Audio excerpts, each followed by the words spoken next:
There might be fewer because of my topic today. We're closing our 5-part series on Christianity in America by taking a look at the rise of the religious right and its influence on American politics. I think you would agree that in the last 50 years, we have watched as conservative Christians who used to not only be outside the mainstream, but seemingly outside the game of politics entirely, have now moved front and center in the public square in political debate. It does feel somewhat like a new phenomenon, but there were a couple of precedents in the 20th century before this newest expression of the Christian right. The first we touched upon in our class on mainline denominations, and that was the Scopes trial and the national debate about Darwin and evolution. If you remember, that didn't go so well for the conservatives at the time. And that's epitomized in a famous set of columns by H.L. Mencken that just blistered and spanked the evangelicals, practically sending them into hiding until after World War II. In his national newspaper columns, Mencken freely condemned the fundamentalists as morons and yokels who, quote, are everywhere where learning is too heavy a burden for mortal minds to carry. So there was then a quiet period, but then the second wave of Christian conservatism came in opposition to communism after World War II, both at home and abroad.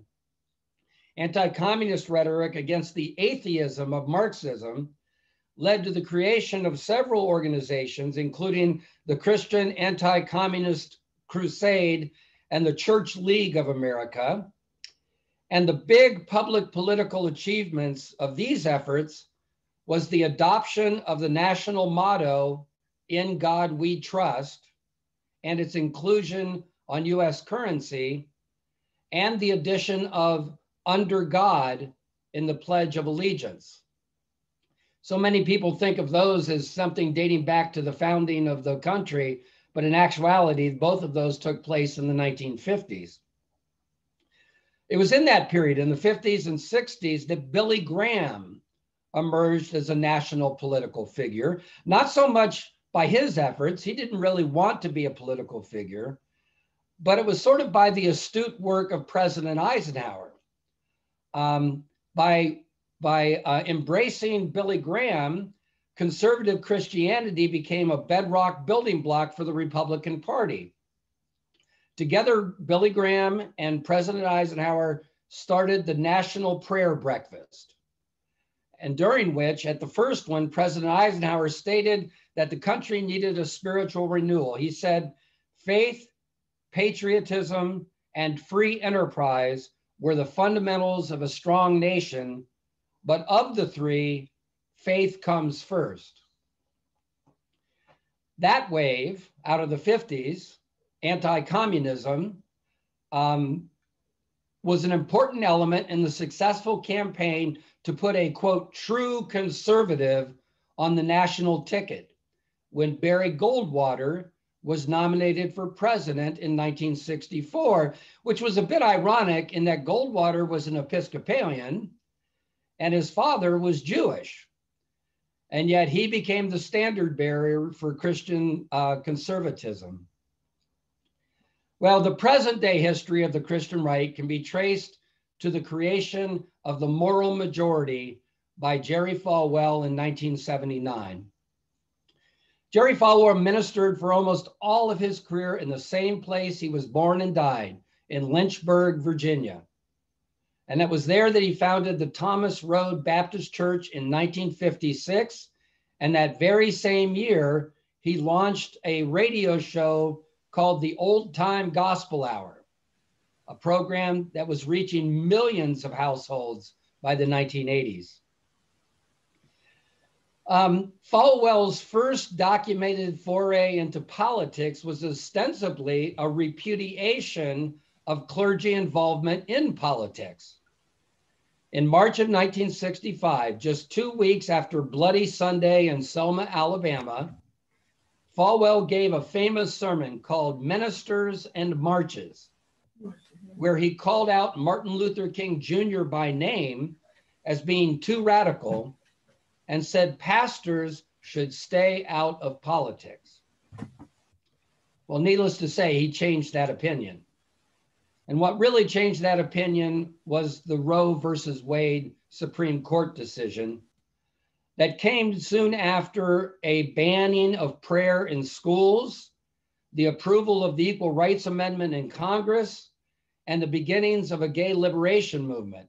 All of these inspired Falwell to get involved, and he did so by launching a series of nationwide rallies during the bicentennial called I Love America. And so that's where Falwell went from being a radio preacher to being a national political figure. It was then at a 1979 meeting where Falwell was urged to create a new organization. And who he was meeting with were Paul Weyrich, Terry Dolan, and Richard Viguerie, all three of whom were Catholics, and Howard Phillip, who was Jewish. At the meeting, Weyrich was in a discussion with Falwell when he remarked that there was a moral majority of Americans ready to be called to political action, and on the spot, Falwell turned to his people and said, "That's the name of our organization, the Moral Majority." A right-wing evangelist crank later commented, the religious right was a sham controlled by 3 Catholics and a Jew. Well, sham or no, the Moral Majority had an immediate effect on the political landscape. And yet another irony, they supported Ronald Reagan over America's first evangelical president, Jimmy Carter, in an election that was swung by the evangelical vote against Carter. After the election results came in, Falwell, never shy to claim credit, was fond of quoting a Harris poll that suggested Carter would have won the popular vote by a margin of 1% had it not been for the work of the religious right. I knew we would have had some impact on national elections, Falwell said, but I had no idea it would be that great. With Reagan in the White House and competing groups arising and troubles within his own organization, Falwell decided to close down the Moral Majority in 1989. At a convention in Los Angeles that year, he declared, "Our goal has been achieved. The religious right is solidly in place, and religious conservatives in America are now in for the duration." Well, that means that 1988 was the last presidential election for which the Moral Majority was an active organization. And in that election, it turned its back on someone you would have thought would have been their staunchest ally. The Pentecostal minister and televangelist, Pat Robertson, sought the Republican nomination that year, if you'll remember. And you also remember he won a number of Southern primaries. But although Robertson's political platforms were extremely similar to the ones the Moral Majority supported, Falwell gave his organization's endorsement to George H.W. Bush, a blue-blooded Episcopalian. Falwell's decision highlighted the rivalry between Falwell and Robertson as televangelists, but also revealed a deep-seated tension that was still persisting between competing evangelical traditions. Falwell was a fundamentalist. Robertson was a charismatic. And there's always been some tension between those schools of being evangelical, and that certainly came out in the 1988 election. Well, Robertson did beat Bush in several primaries, but he fell far short of getting the nomination. And so after being defeated, he created his organization, the Christian Coalition. This was the culmination of a life lived straddling religion and politics for Robertson. You may not know it, but he was the son of a very conservative US senator. And then he would go on to obviously become a leading figure for the Christian right. He, along with Ralph, what was his name? Oh, I'll get to that in a second. So before he became the head of the Christian Coalition and a national figure, Robertson had graduated with honors from Washington and Lee University, had served as an officer in the Marines during the Korean War, and had earned a law degree at Yale. But in the early 50s, he decided to go to seminary, and he chose a charismatic Pentecostal seminary, and there he had his conversion experience, receiving the baptism of the Holy Spirit in 1957. Then in 61, he purchased a bankrupt television station in Virginia and renamed it the Christian Broadcasting Network, which grew into a more than $200 million broadcasting empire by the 2000s. So when he didn't get elected, he started the Christian Coalition along with Ralph Reed, who was a Republican activist and who became the primary spokesman for the Christian Coalition. They opened up their headquarters in Virginia Beach and began producing voter guides, which were then distributed to conservative congregations, including Roman Catholic congregations, particularly in the Archdiocese of New York. This was challenged in the courts because at the time, there was a ruling by the IRS that churches could not be involved in partisan politics, but Pat Robertson and the Christian Coalition had chosen to flaunt that rule so that they could test it in the courts. So the coalition became a very prominent voice, and then that culminated with the Republican Party regaining the House of Representatives in 1994 for the first time in 40 years. What we think of as the Newt Gingrich revolution was probably more the Pat Robertson revolution. They also had another high water mark in the 2000 election when George W. Bush was elected. With his compassionate conservatism, evangelical supporters really endorsed certain parts of his platform, and Bush earned their praise for supporting federal funding for faith-based charities. I don't know if you remember that, but they used to not receive federal funding, but then under the Bush administration, they did. Advocating what he called a culture of life, which spoke out against euthanasia and abortion, signing a partial birth abortion ban into law in 2003, and then supporting a constitutional amendment against gay marriage after Massachusetts legalized it in 2003. Well, there was a Republican politician who did not fare quite as well with the Christian right, and that was John McCain. In his first run in 2000, McCain lashed out at Falwell and others in the religious right by name, calling them agents of intolerance. He didn't get the nomination. McCain then ran again in 2008, trying to mend fences with Jerry Falwell and Pat Robertson and others. And Jerry Falwell went to the press after a meeting in McCain's Senate office and said, quote, McCain put his hand out and said, I said those words. I was emotional. It was the heat of the moment. I'm sorry. I said, no apology necessary, Senator. Let's move on.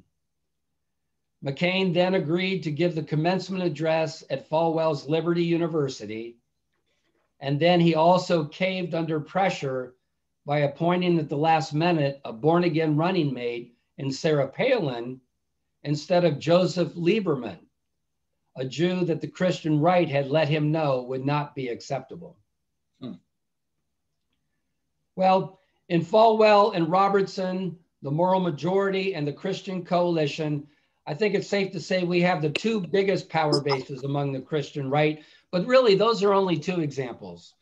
Other examples include Focus on the Family Research Council, the Alliance Defense Fund, the American Family Association, Concerned Women for America, and the Council for National Policy.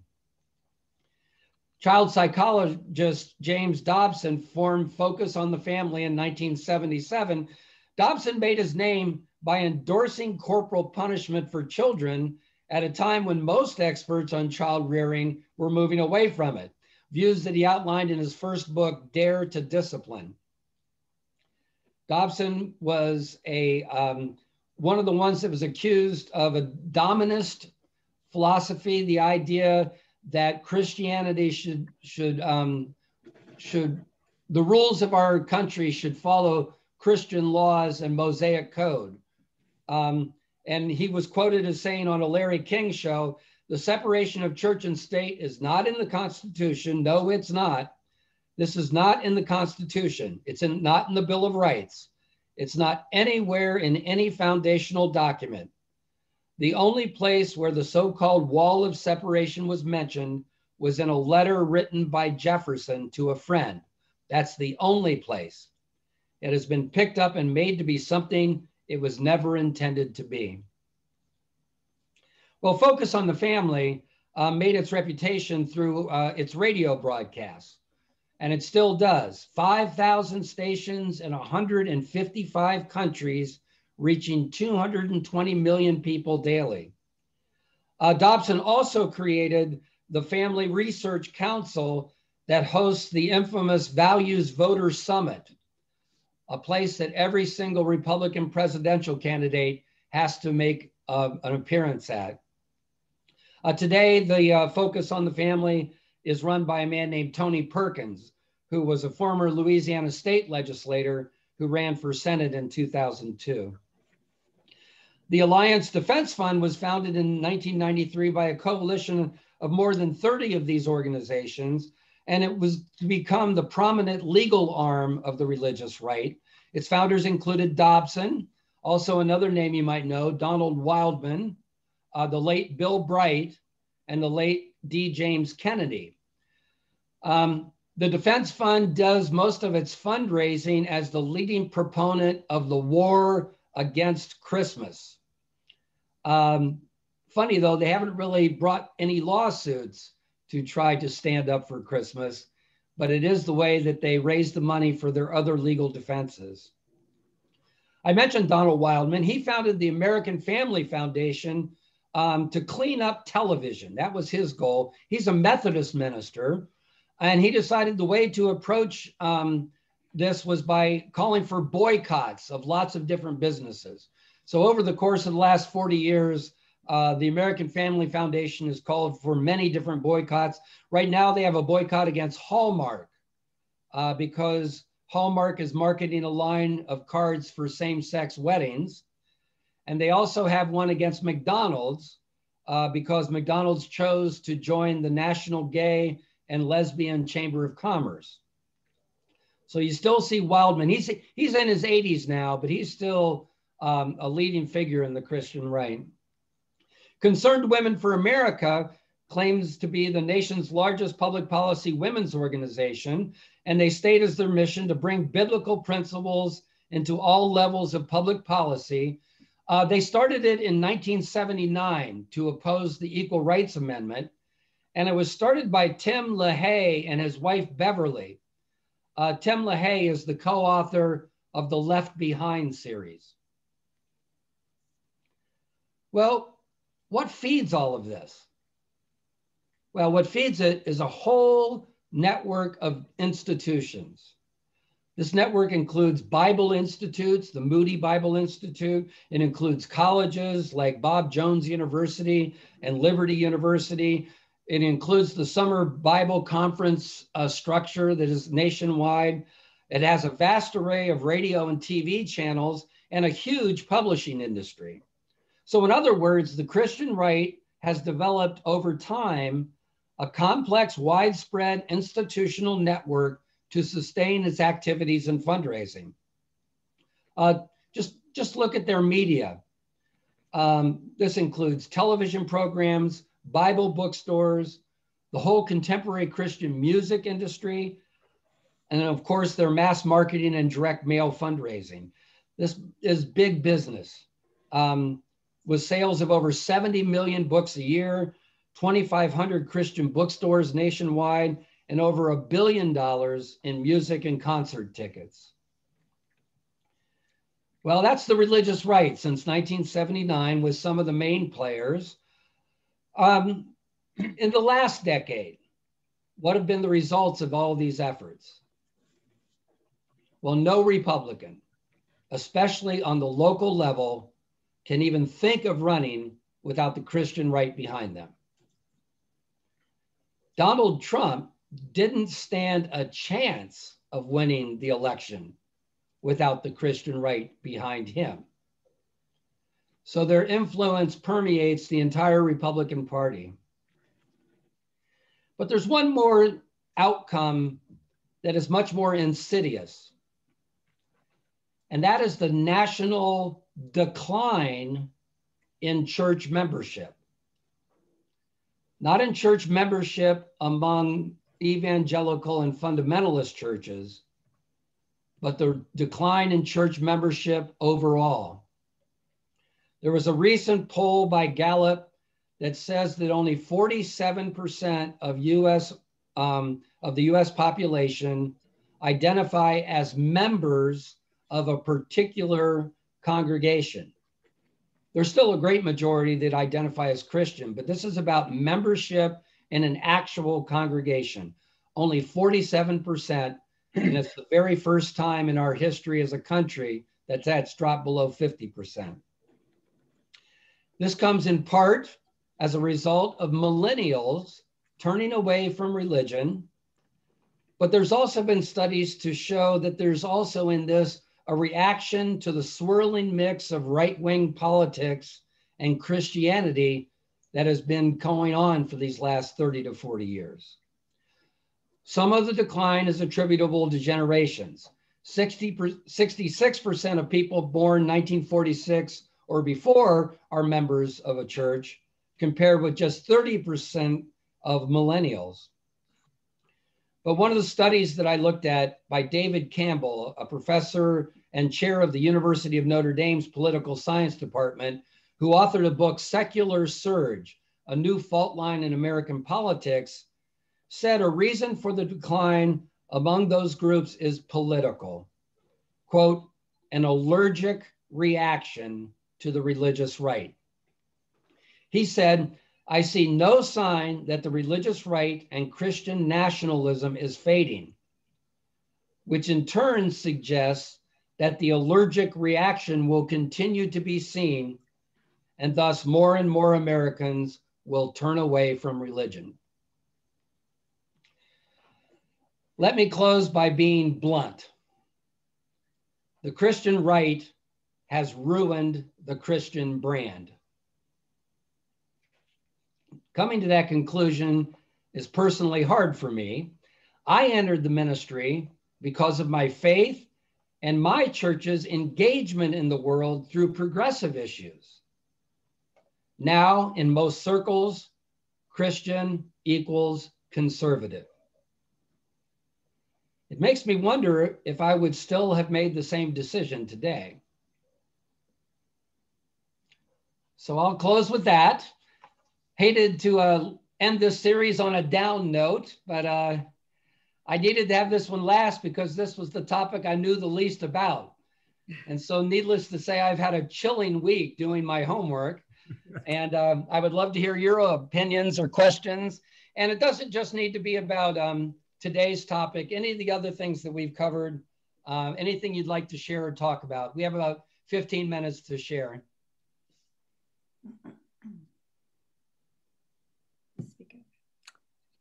Peter? Yes? One byway of McCain's candidacy was not knowing anything about what's a group called Christians United for Israel, and a leader named John Hagee. You bet. As odious a person as I think I've ever seen on the faith front. And I wonder if you could say anything about Christian Zionism and LaHaye's legacy of we got to support Israel because we're Christian right, and that's where the war of Armageddon's going to be. We got to make sure the Jews are still around there when that happens. This is a very important point that they're developed among Christian circles back in the 1880s, this reading of the book of Revelation, that before Jesus returned for his 1,000-year reign, the Jews would have to return to Jerusalem and sacrifice in a new temple a red bull that would mark the beginning of the 1,000 years, the whole Armageddon doctrine from the book of Revelation. Well, this was a very speculative idea until the creation of the state of Israel.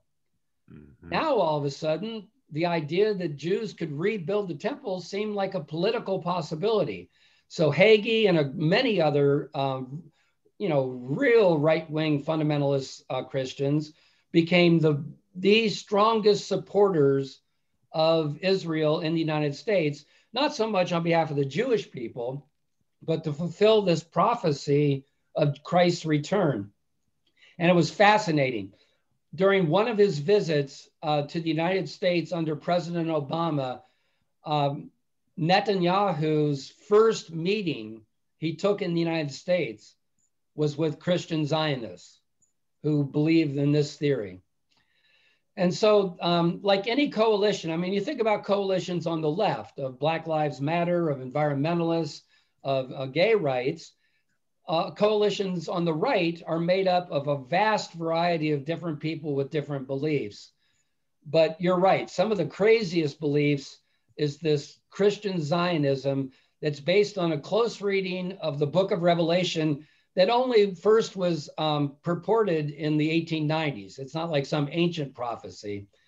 So thank you for bringing that up, Mike. Thanks. A question, and that is, I think we've sometimes used words interchangeably, which shouldn't be, and that is, what's the difference between an evangelical and a fundamentalist and a charismatic? Right. Okay. I'll do first the difference between charismatics and fundamentalists. Fundamentalists are Christians whose tradition grew out of a book of essays written in the second decade of the 1900s called The Fundamentals. And it was a strict reaction against modernism, and it laid down what are the fundamentals of our beliefs.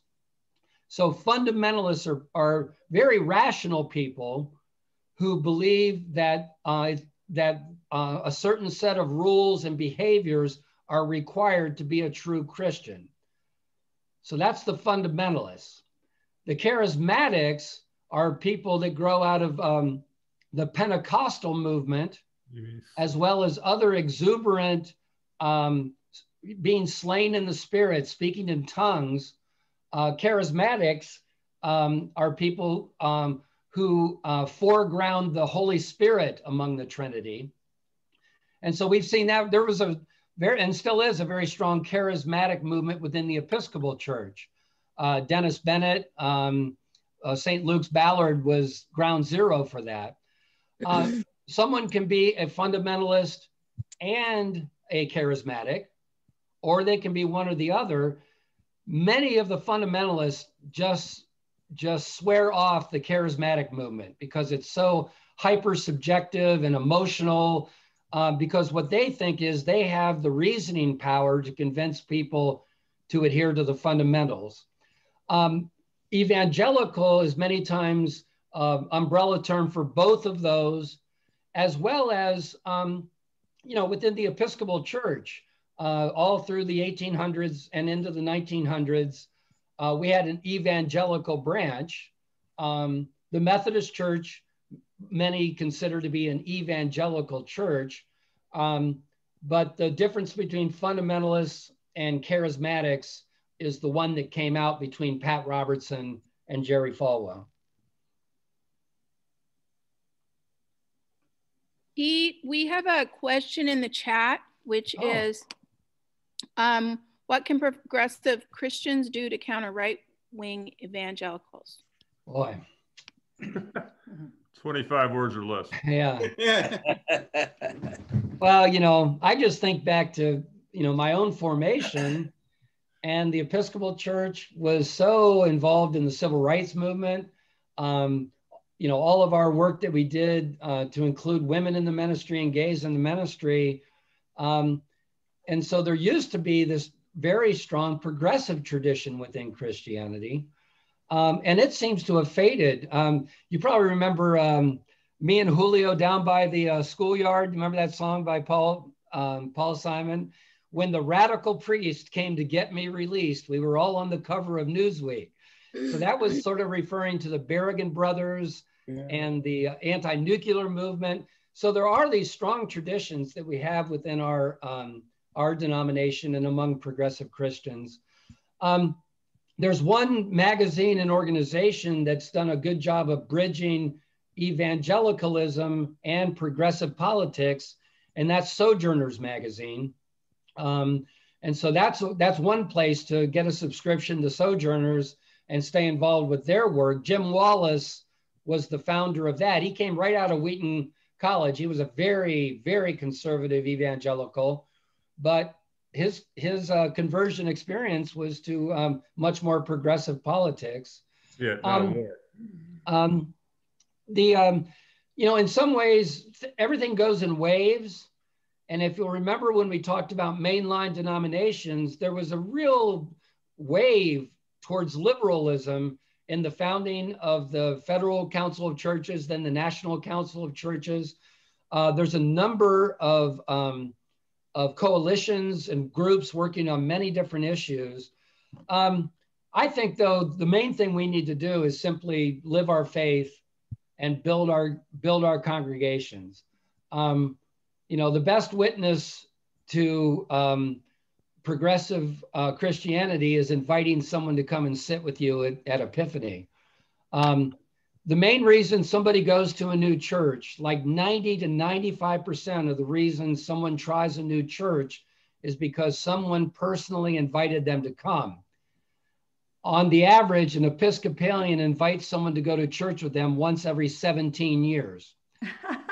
So I think just one way we can do our part is by staying upbeat, faithful, committed to our own congregation. And then, I had it in my youth groups, both at the cathedral and at St. Andrew's, where my young people were afraid to tell their friends that they were members of a church for fear of the condemnation in Seattle that they would get labeled, conservative and anti-gay. And so we have a real battle ahead. And it's just so interesting to think. I think if you looked at the church's involvement in politics in the 70s, it would have been a balance on the progressive side.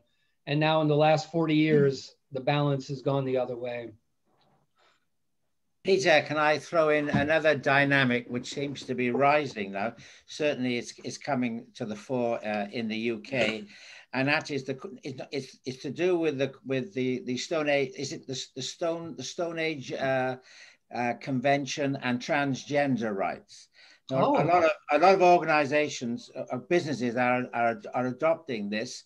So anybody who challenges that, for example, takes up the position of J.K. Rowling in her protests against the description of women as people who menstruate, are finding themselves losing their jobs and so on. Now, if the very large organizations and companies go along that road, there is going to be a clash somewhere, certainly with the evangelicals and the rest. So that could be quite a big dynamic if big businesses taking one view and other, the sort of Christians that we've been talking about are taking a different view, and there's no common ground in the middle, which one hope the Episcopalian Church would be there to sort of monitor on that and to adjudicate and to help on that. I think the struggle is going to become even more complicated with the new generation, the young generations. Well, and that's a generational issue, because older generations have a lot more problems than younger generations do. And that's true among even conservative evangelicals. Youth are saying, no, we know by our life experience that gender fluidity and acceptance of people wherever they are is the right thing to do. And there's also among Christian conservative evangelicals a growing concern for the environment. So hopefully the monolithic, lockstep of right-wing issues will begin to lose its grip even among the young people in those churches. I don't know if you saw, but the Lutheran Church just elected its first transgender woman bishop in California. And then you see how the Christian right is cherry picking this issue of transsexual athletes in high schools. I mean, you know, that's just such a shallow, you know, use of dog whistle when we ought to be having the discussion on a whole different level. I like to think, changing the subject back to something else, of that John McCain finally redeemed himself. Well, and do you remember him? Do you remember him in the debate when there was a woman? No, it wasn't a debate. It was a town hall on CNN, I think, where a woman came right out and said, President Obama is a Muslim and hates our country. And John McCain went right over to her and says, no, that is just not so. He's a very noble man. We don't agree on issues, but he's a good Christian, and he certainly was born in this country. And so you're right that he had the courage to stand that way. Because he's the only one of these people I actually met. Oh, really? Yes. I tailgated with his classmates at Navy football games about 20 years. Oh. So at his, yes, his vote, his thumb down vote. Yeah. Pete, Affordable Care Act. Dwight always tells us that he always says, what would Jesus do if he were here today? Mm-hmm. Now, I have the impression, and I want to know if this is correct, that fundamental people don't focus on what Jesus would do if he were here today, but they get their basis in biblical times and what's literally written in the Bible. Is that correct? Well, for fundamentalists, the scriptures are the literal word of God and are to be taken as the inerrant teachings of God through Jesus. And so they are strict literalists in looking at the scripture. So they would go back to scripture as their primary authority. And they would probably, see, that's the difference between a charismatic. A charismatic has a personal relationship with Jesus, very deep, intimate. Whereas a fundamentalist might say, we know Jesus through what's written about him in the scriptures. There isn't, we don't have access to Jesus except through the Bible.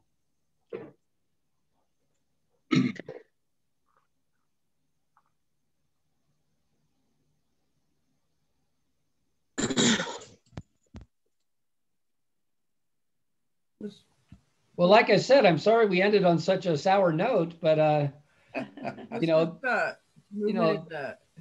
going out, yeah, go ahead, Karen.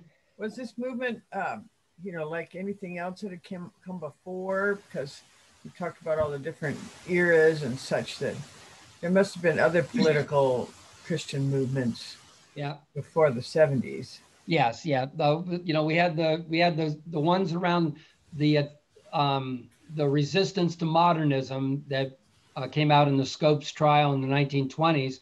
Also going all the way back to the middle of the Civil War, there was a Christian reform movement then in 1863. I think they were taking advantage of the fact that the country was in such disrepair and at such ends that they got 11 denominations to agree to try to amend the Constitution to accord more with Mosaic law.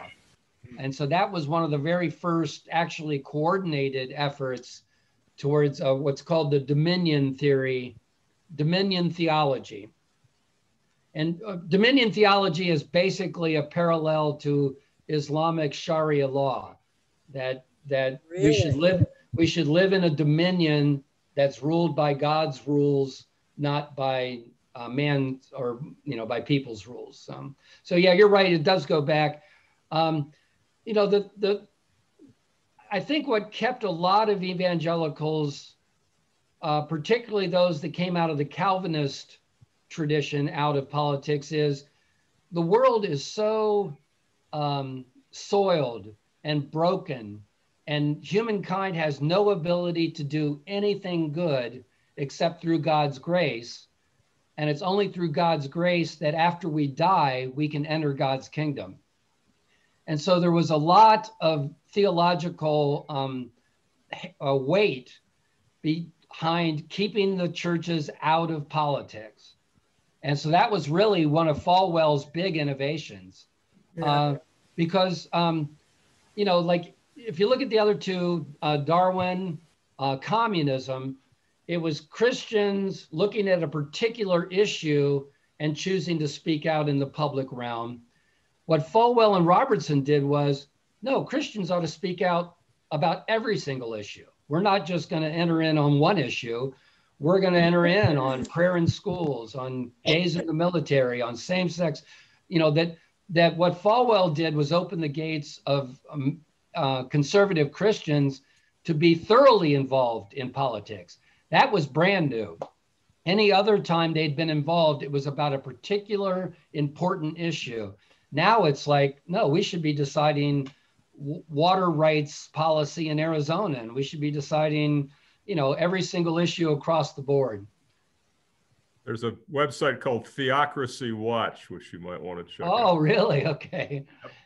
One thing about conservative Christians that you haven't mentioned is the conservative Catholics, Roman Catholics.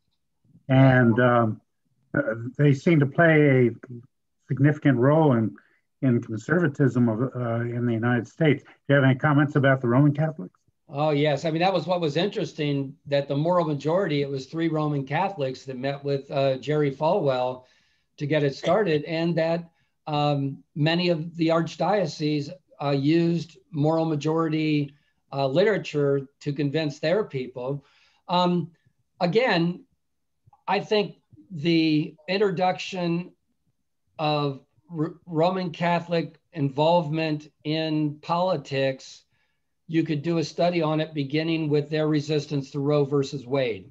I think that's what really created a real phalanx of Catholic involvement in politics to oppose pro-choice. You know, we've also had in the Catholics, there was a strong anti-communist Catholic movement too, but I really think Roe versus Wade is where that all really got started for Catholics.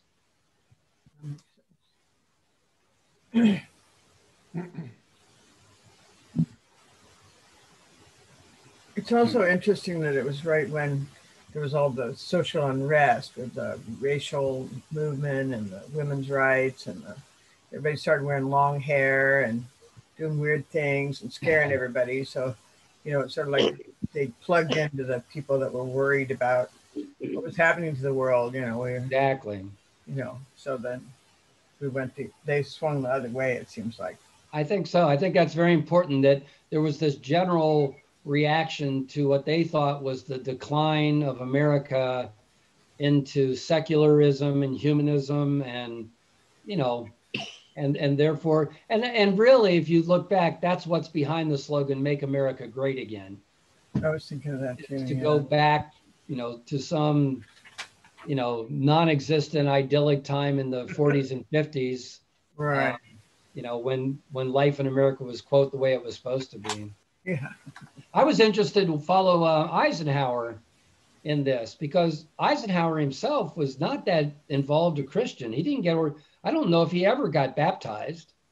And yet he saw in his concern about the decline of America and the threat of communism, he really saw in Billy Graham a very important ally to try to, but I think he was more politically motivated than by his faith. That having Billy Graham in your corner in the anti-communist efforts was a pretty important one.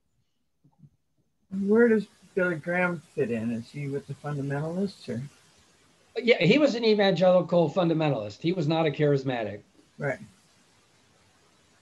As we're coming to the end of this talk, and I'd like to thank you from this side of the pond, you know, how interesting it's been. Oh, thank you. A little story from my youth. I'm of an age where there were no teenagers, but when I was about 16, I went to 3 youth clubs, all connected with churches. In fact, I helped create one in my own Baptist church, where there'd only been an organization for young men, but this was actually a mixed youth club. And then I also went to my friend's Methodist youth club. They were a little bit more liberal. And as I'd gone to a Catholic school, I went to the Catholic youth club. But the Catholic youth club met on a Sunday night. And all hell broke loose when my grandmother discovered I was going there. And of course, I was dancing on a Sunday. So I may be condemned to hell yet, but somehow I've done this so far. Oh, that's a good one. Oh. Well, listen, I think we're sort of at time, but it's been great. I love seeing your faces, and I'll see some of you in person. I'm going to be back helping out once a month, preaching and on Sunday mornings and back in person. And I'm really looking forward to that. And Ruth Ann and I have been starting the first conversation about maybe a fall 5-part series. So we'll see where we get with that. But in the meantime, thank you for this fun time. I'm actually sitting here in my shorts. So, so I'm going to head out for one of my last trips to the beach before we leave. But it's been great. So we'll see you in Seattle. Okay. Thanks, Peter. Thanks, Peter. Thank you, Hey. Very thought-provoking. Hi, Pete, darling. this has been great. Bye. Pete, this has been great. Yeah, it's really great. Really good. I just wish it could continue. Yeah, I know. Well, he'll be back. Yeah. Well, let's go. See you later, Cheryl. See you, Brindley. Hi there. Lovely to see Brindley and you. Cheryl. Brindley. Yeah. Thank you. Yeah. Brindley, it's been great having you and Cheryl. You have such great comments, and it just pulls us all together. Thank you for letting me, speak In my more mind. ways than one. I'm really a contrarian. That's what it is. Remember, we have one more week and then we're taking a summer hiatus. So I'll see you guys next week. Okay. Okay. See you all then. Okay. Cheers. Bye, folks.